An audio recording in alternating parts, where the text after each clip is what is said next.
name is Cindy Speaker. Welcome to our broadcast today. I have with me as my guest one of my very favorite guests, Mr. David Daggett, an attorney with Daggett, Shuler Law. David, thanks for being with us today. Thank you, Cindy. It's good to be with you. Well, you are a very busy person. You just have so many balls in the air that you're juggling. Well, I was called hyperactive as a child, and I still don't let much grass grow under my feet. So, yeah, I stay busy. That's for sure. That's for sure. I Well, don't we're get going in to trouble. talk. What's that? I don't get in trouble, though. Well, I don't know about that. That's not what I hear. Well, we're going to talk about an important topic today, and that is childhood obesity and an active family lifestyle. Yes. So before we get started, I wanted to ask you about something. I heard that you're going to be the race announcer for the 34th annual mistletoe event. Tell us about that. Yes, for the past several years, I've been the announcer and MC for the mistletoe run. And I think, I'm not sure, maybe Catherine in my office can count. I think that's going to be my 18th event that I've MC'd and Wow. announced this year. And I don't know if there's any other way I could possibly have more fun. But the mistletoe race is probably the last one I do of the year. That is, it's always the first Saturday in December. This year, Okay. that's December 2nd. It's a big race. Last year, we had over 3,000 participants, and that's between the 1 mile Wow. fun run that starts at 7:50 in the morning.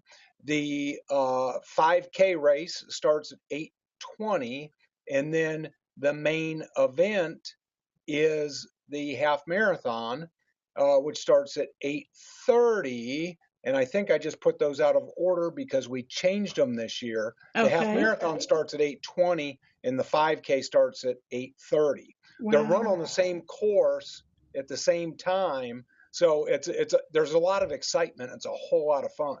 Oh, that's Lots of awesome. Yeah, lots of families come out. As you can imagine, getting close to the holidays, you have people from out of town Oh, because yeah. it's the event of the achievement of a lifetime for a Yeah. lot of people. Yeah. So in what you alluded to at the beginning, the signature cause is fighting childhood obesity. Oh, So that's great. I'm so proud of our local Y that they've embraced that, and Yeah. over the last number of years have done a lot of efforts to fight childhood obesity. In fact, right there in our YMCA, we have a test kitchen that's run by the Brenner Fit organization out of Brenner's Children's Hospital, which that's a whole nother conversation. But they have a test kitchen right there at the Y, teaching family healthy cooking habits, Wow. healthy eating habits, those sort of things. So it's a signature event, but it's not a one-time happening for our local YMCA. How about that? It's a very Yeah. important movement and cause. And in our area is pretty significant. Uh, we have significant challenges in Forsyth County, which is where Winston-Salem is.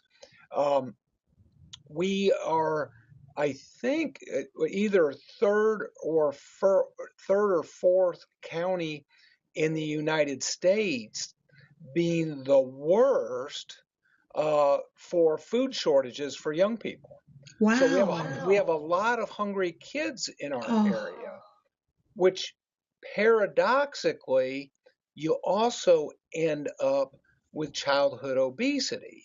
yeah. And people have a hard time understanding that, but here's kind of the dynamic that goes on is in poorer neighborhoods where you have hungry kids, you also don't have grocery stores because it's not the most economically feasible place for the big Yeah. grocery store chains to put their food markets. Right.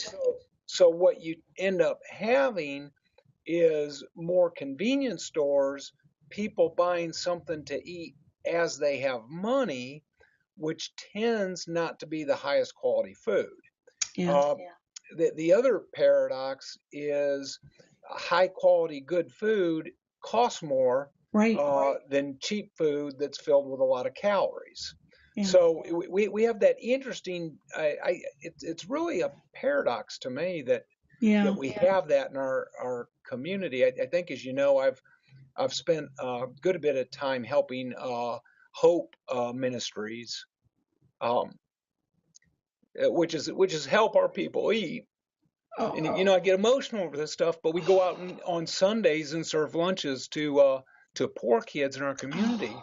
and people that haven't done that, they just would never imagine what we have right here in our community, which some people think is rather affluent. Oh. So it's a real paradox that we have. Yeah. Yeah. So I'm straying a little far from the subject, but I'm kind of passionate about Oh, I can see that you are. That is so it. Yeah, precious. right, Now, right. can you just tell me briefly about the Hope Project? Well, So, the Hope Project is basically what happens is a lot of the underprivileged kids are on the free breakfast and free lunch right. program at their schools, Okay. but what happens is they don't get a good meal over the weekends. And so what Hope does is uh, prepare and get packed up in coolers on Saturday, healthy lunch bags for kids and bags of produce to hand out to adults and their families. Oh, And that's beautiful. it's It's just wonderful. beautiful. One of the more rewarding things. Yeah. Our whole family participates, wife and children. We go out and do it. And so after church on Sundays, you meet, and then we go to targeted poor areas, poor housing complexes, governmental Yeah. housing complexes around town, and hand out the lunches and the produce to the needy kids and families. Mm, And it's highly rewarding. yeah. We also hang around and interact with them. Sometimes we have Wake Forest athletes that come join us, so it's really a great project. Um, our It local sounds like it. our local clerk of court is chairman of the board, chair of the board, and she does a terrific job of promoting and getting people involved. So Wow. it's quite an important thing Oh, for yeah. right. That's beautiful. That Oh, that is just wonderful, beautiful. wonderful. It's I very can see that it touches you deeply. yeah. Yeah. Well, let's talk about this issue of childhood obesity, and let's talk about why it's so important to establish an active lifestyle as a young person. Right. So there's two sides to it. Basically, it's pretty simple: an active lifestyle and healthy eating habits. Yeah. And what the research shows is that if you develop poor habits in that regard when you're young, that carries through for the rest of your life. Yeah.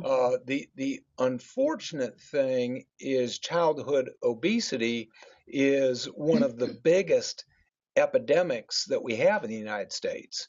Where now estimates are 30% or so of our children are in the obese category, which is that's pretty significant. It is. And and if you're obese as a child, the statistics then are 90% you're going to be obese as an adult. Wow. So it portends a pretty negative future Yeah. for these kids. So a lot of it is raising awareness, teaching and education on dietary habits, and providing programs and activities to get kids active and moving. Yeah. A lot of people think of exercise as, oh, I got to go out and run or I got to do some organized activity. Now, you just have to move and have fun. That can be through any sort of sport. It can be through dance. It can be through, physical games at the YMCA, that sort of thing. Yeah. Yeah, Well, and let's also go ahead. Go ahead. it's very multidimensional, particularly for the kids coming up today, because you also have things like being addicted to the iPhone and the screen and technology and computer games. Well, if you're doing that, you're not being active. Yeah. And so there's a bit of a cause and effect there that is as parents, we have to be really cognizant of and make sure that we keep our children active. Because it's also a societal issue. Oh, yeah. At some point, we're all going to have to bear the cost of what we're creating in the younger generation Yeah. with health habits. So, Yeah. what we're seeing much higher rates of childhood diabetes, for example, Is that right? than we've ever seen before in history. And the obesity leads to not only diabetes, but of course heart issues. Yeah. Research is showing even cancer and diseases like that. And so you combine all that together, and it's a focused interest that we really all need to have Yeah. in trying to combat this societal issue, and doing it through positive motivation is very, very important. Yeah. And Well, yeah, young people are trainable, and those habits they continue through a lifetime. And the habits are something that once you work on them, positive habits are just as easy to carry forward as bad habits are to carry forward. So instead of training bad habits, we need to help our young people to train good habits. So just a few final takeaways. What do you recommend to families, maybe young families? They want their kids to be active. They want an active family lifestyle. Where do they start? Well, they start by having fun. The way we used to have fun when we were little, getting outside and playing and having the kids and being outside in different places. The one thing we did when the kids that were little, we don't have a big yard, but we had a place where we could put a little garden and let them grow their own vegetables and enjoy their own vegetables and get used to, vegetables are good and because they come from the earth and that's great. And, just habits, both on dietary habits and physical movement and exercise habits starting when they're young. And if they develop that, those habits then have a very high probability of staying with them as they progress through life. Yeah, that's great advice. And me, I love our young people. I know you do. I know you do. Brightest, the most motivated group of young people I've ever seen. What they need from us is guidance and direction and getting them on that right path and then showing them how to be healthy and active and have fun and incorporate that into your lifestyle for a very happy, healthy, meaningful life. Yeah. So, that's great. Well, David, I think in addition, it almost sounds like, when do you have time to be a lawyer? Because you're so busy doing everything else. But you are an attorney, and I'd like you to tell us how someone can reach you if they have a legal issue. Because frankly, I think, I know for me, when I choose someone that I want to work with, a service provider, this is exactly what I want to hear. Somebody that's involved in the community, the kind of passion I hear from you. Honestly, I applaud you for that. So how can they reach you? The way you do it is get up early in the morning and get in the office early and get going. But yeah, they can go to our website at daggettshulerlaw.com or call us 336-724-1234. And we have a great team here that just does a really good job. So proud of everybody here. Yes, you do. Well, David, thanks for your time today. I think we had a few technical glitches, but that happens when you're recording over the web. So we'll hope that people will understand that. But thanks for being with us.